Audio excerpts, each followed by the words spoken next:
बीड जिल्ह्यामध्ये पावसानं थैमान घातलंय, हाहाकार माजवलाय आणि याचा सगळ्यात जास्त फटका नदीकाठावरच्या गावांना बसलाय। शिरूर तालुक्यामधल्या घाटशिळ पारगाव या गावामधून वाहणाऱ्या कीना नदीच्या काठावरती अत्यंत विदारक अशी स्थिती निर्माण झाली आहे। नदी शेजारी असलेल्या शेतजमिनी पिकांसह वाहून गेल्यात।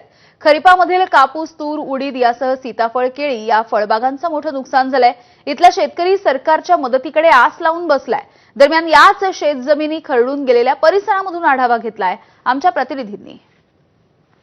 शिरूर तालुक्यातील घाटशिळ पारगाव या गावात मी उभा आहे आणि हे सध्या जे आपण शेती पाहतायत ती पूर्णतः या पावसानं वाहून गेलेली आहे आणि असं विदारक असं चित्र हे शेतकऱ्याच्या डोळ्यात सध्या पाणी आणतं आहे। आपण पाहू शकता की हे सध्या जी काही आपण शेत पाहतोय याच शेतामध्ये तुरीचं, कापसाचं आणि इतर फळबागा ज्या होत्या त्या होत्या, मात्र जो पाऊस झालेला आहे मागील 2 दिवसांमध्ये त्याच पावसानं पिकांसह जी काही शेती होती ती देखील पूर्णतः वाहून गेलेली आहे।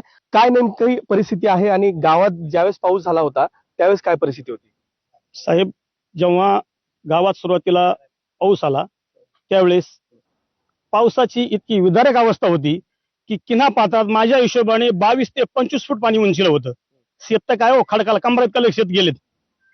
अशी परिस्थिती झालेली आहे ना, इथला शेतकरी बेहोश निराश झालाय, हताश राहिलेला नाही कुठल्या कामाला। किंवा ही जमीन, इतक्या खड्ड्यातली जमीन कशी तुम्ही हे करणार, कशी आहे ती जमीन? सीताफळाचं पीक आहे, पण महापुरामुळे अतिशय मोठ्या प्रमाणावर या ठिकाणी नुकसान झालेलं आहे।